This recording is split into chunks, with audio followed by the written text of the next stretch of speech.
Halo Bapak Ibu dan Saudara-saudari yang kasih Tuhan. Hari ini kita akan bersama-sama kembali merenungkan firman Tuhan. Tetapi sebelumnya mari kita berdoa. Terima kasih ya Tuhan untuk setiap penyertaan Tuhan di dalam kehidupan kami.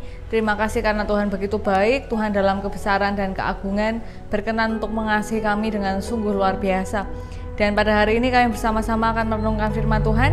Kiranya Tuhan memampukan kami agar dalam setiap pengambilan keputusan kami, dalam setiap pertimbangan kami, apapun yang akan kami lakukan, semuanya hanya mendasarkan dari firman Tuhan.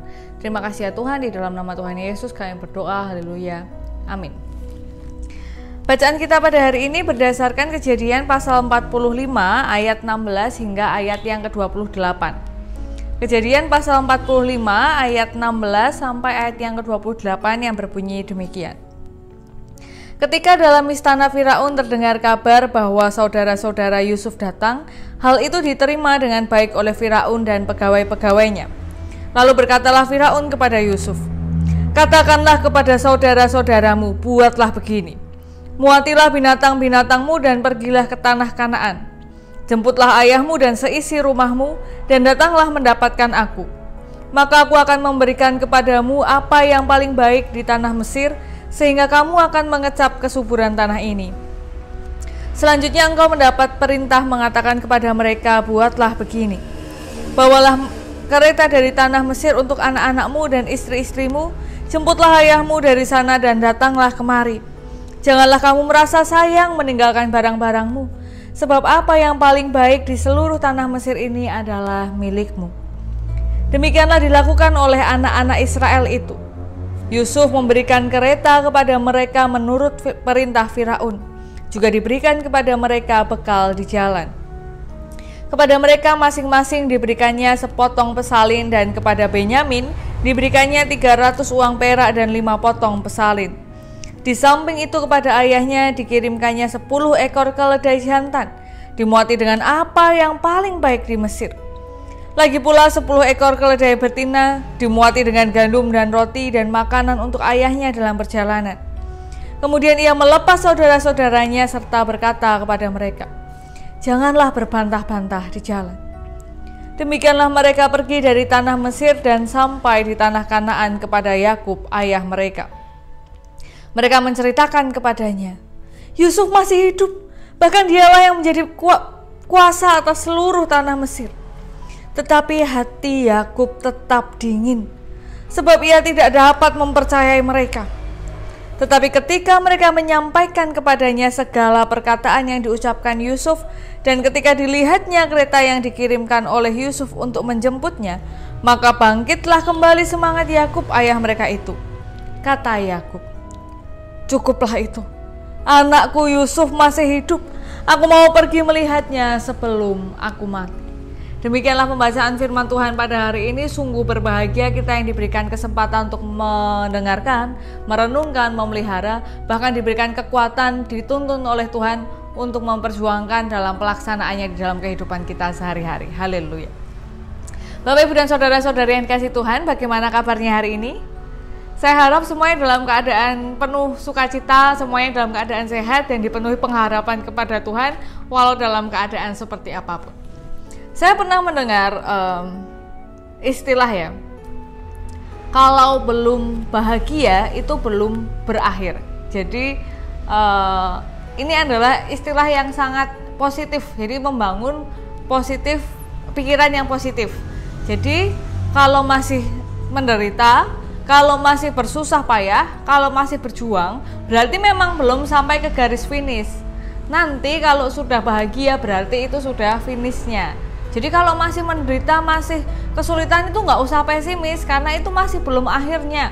Karena akhirnya nanti akan bahagia. Ini adalah sebuah pepatah yang mencoba untuk membangun pemikiran yang positif, supaya orang itu mau berjuang sampai kepada akhirnya, sampai titik darah penghabisan itu masih mau berjuang. Nah, hari ini kita bersama-sama menyaksikan plot twist yang dialami oleh Yakub dan Yusuf ya, dan mungkin saudara-saudaranya juga merasakan ya. Kalau kita ingat-ingat kisah hidupnya Yakub dulu. Yakub ini kan hidupnya pelik ya, banyak persoalan. Dia dan saudara kembarnya Esau ini punya banyak persoalan yang mulai dari perebutan hak kesulungan. Habis itu dia juga punya masalah dengan Laban tentang perempuan yang ia cintai. Mintanya Rahel dikasih Lea, nanti suruh bekerja berapa tahun dan lain-lain. Nah, dan di dalam segala pergumulan itu Tuhan terus mendampinginya, dan pergumulan yang paling mengerikan pun terjadi, yaitu Yakub kehilangan anak yang paling dikasihinya yang bernama Yusuf. Kita sudah membahas itu di beberapa waktu yang lalu, bagaimana Yakub mengalami penderitaan yang luar biasa hebatnya ketika ia harus kehilangan anak. Nah, di usianya yang tua, seakan-akan penderitaan itu belum cukup di dalam kehidupannya, ia juga harus mengalami kelaparan. Perlu kita catat dan kita ingat bahwa mereka ini adalah bukan keluarga miskin, mereka bukan keluarga sederhana, mereka ini keluarga yang berada, tapi mereka pun juga terancam kelaparan karena memang ada kekeringan dan lain-lain, memang tidak memungkinkan mereka memiliki bahan pangan, jadi mereka kelaparan. Jadi kalau kita lihat hidupnya Yakub itu kan naik turun segala macam, dan di akhir-akhir itu tuh benar-benar menyesakkan sekali bagaimana dia kehilangan kehilangan anak yang paling dikasih. Jadi kehilangan ini kan bukan hari ini kehilangan lalu seminggu kemudian sembuh, kan tidak, tapi kehilangan ini membekas menjadi luka yang begitu dalam. Kalau kita baca di ayat yang tadi bersama-sama kita baca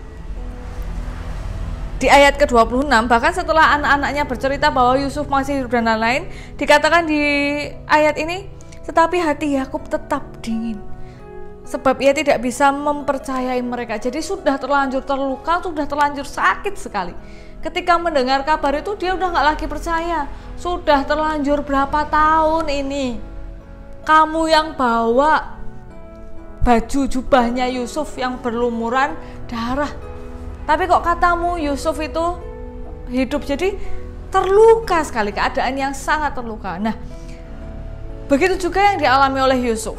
Dia ini dibuang oleh saudaranya sendiri. Ini bukan dibuang tetangganya, bukan dikucilkan tetangganya, bukan dikucilkan teman-temannya, tetapi dikucilkan oleh keluarganya sendiri, bahkan dibuang, dijual.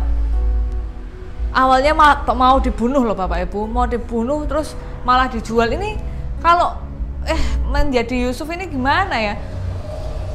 Sakit sekali pasti rasanya, dibuang, dijual seperti itu, dan kemudian dia sudah mencoba sedikit-sedikit naik begitu ya, berusaha, berjuang, dan dia menjadi anak buah yang baik bagi hamba yang baik bagi Potifar, tapi malah terkena fitnah dan harus dikurung dan lain-lain.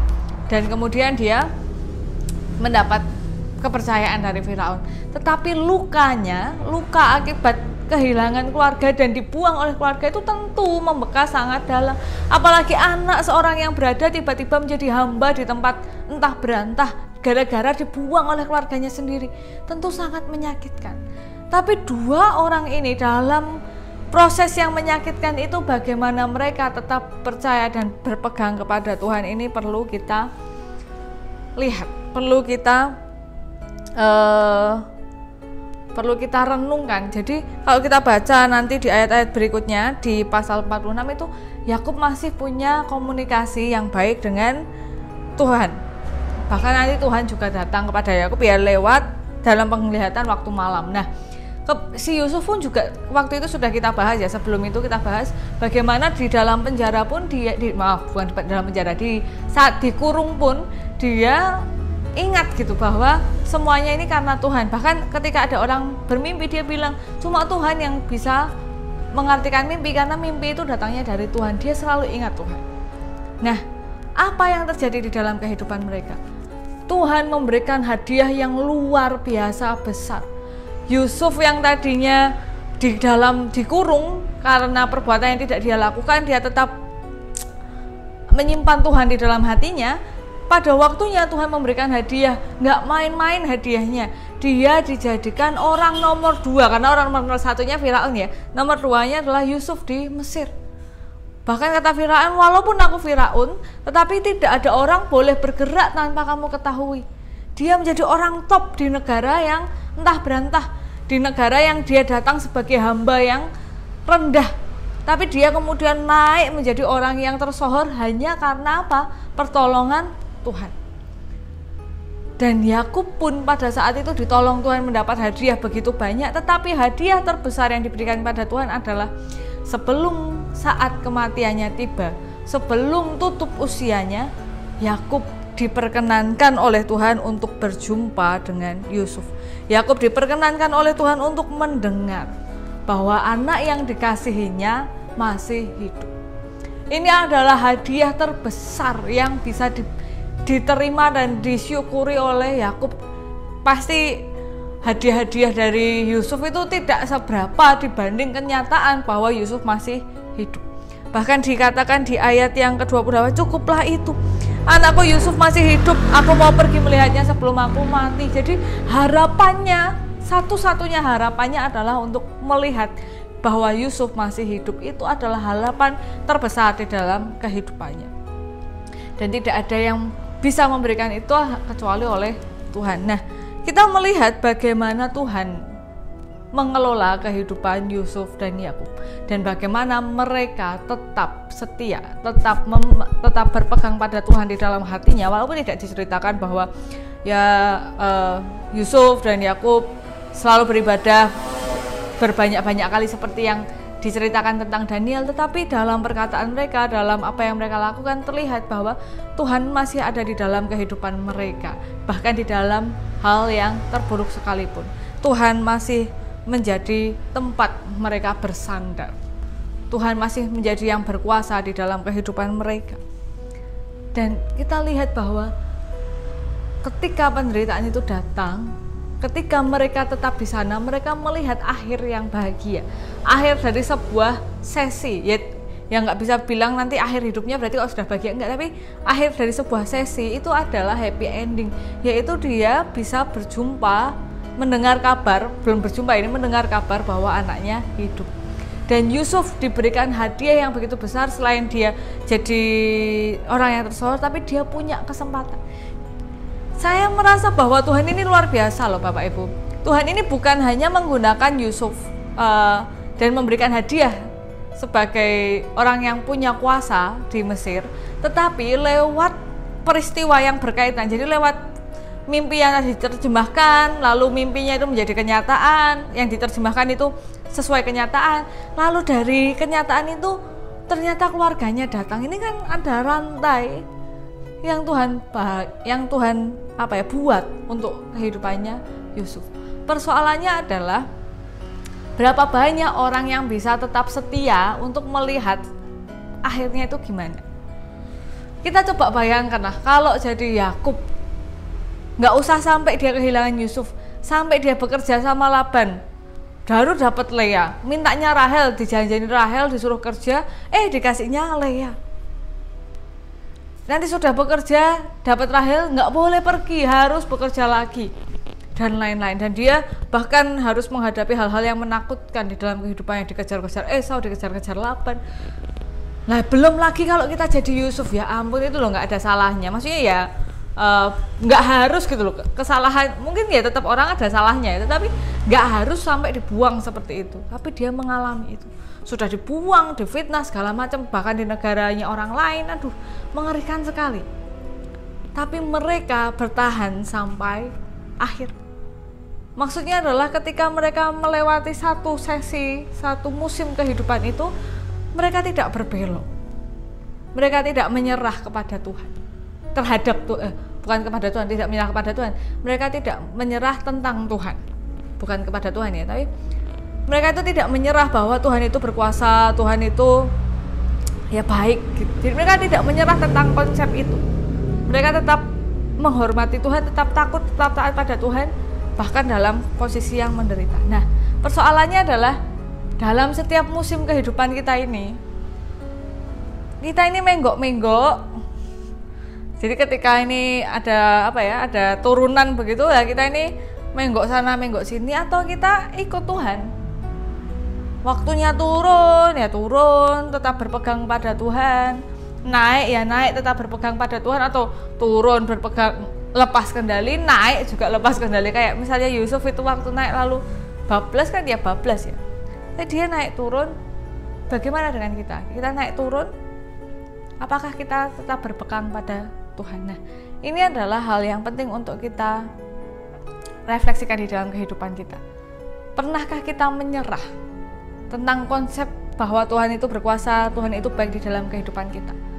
Pernahkah kita, udahlah, aku tak usaha sendiri, udahlah, kalau ikut jalannya Tuhan ini kok kayaknya nggak ada jalan keluar, kayaknya kok gini-gini aja, udahlah, pakai ini aja lah, pakai trik-trik ala-ala kita aja lah.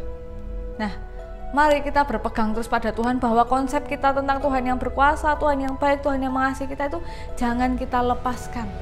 Karena sungguh Tuhan itu baik, sungguh Tuhan itu berkuasa, dan sungguh Tuhan itu mengasihi kita. Dan jangan sampai itu terhilang dari pikiran kita. Jangan kita meragukan Tuhan. Mari kita tetap terus menguatkan diri kita, hati kita, dan terus percaya bahwa Tuhan itu begitu berkuasa, Tuhan itu begitu baik. Tetap hormat kepada Tuhan dan tetap bersandar kepada Tuhan. Mari kita berdoa. Tuhan, ajar kami supaya kami tetap bersandar kepada Tuhan. Tuhan memampukan kami supaya kami terus mengandalkan Tuhan di dalam setiap kehidupan kami. Dan ampuni kami ya Tuhan, jikalau di dalam kehidupan kami bersandar kepada pengertian kami sendiri. Seluruh kehidupan kami, bahkan dalam pergumulan kami, baik dalam COVID-19, baik mereka yang terdampak dalam fisiknya ataupun terdampak dalam sosial ekonominya, kiranya Tuhan berkenan menolong kami. Dan selanjutnya seluruh kehidupan kami serahkan ke dalam tangan kuasa Tuhan Yesus. Dalam nama Tuhan Yesus kami berdoa, haleluya, amin. Ya, demikian yang dapat saya sampaikan. Sampai jumpa di kesempatan yang lain. Tuhan Yesus memberkati kita semua. Sampai jumpa.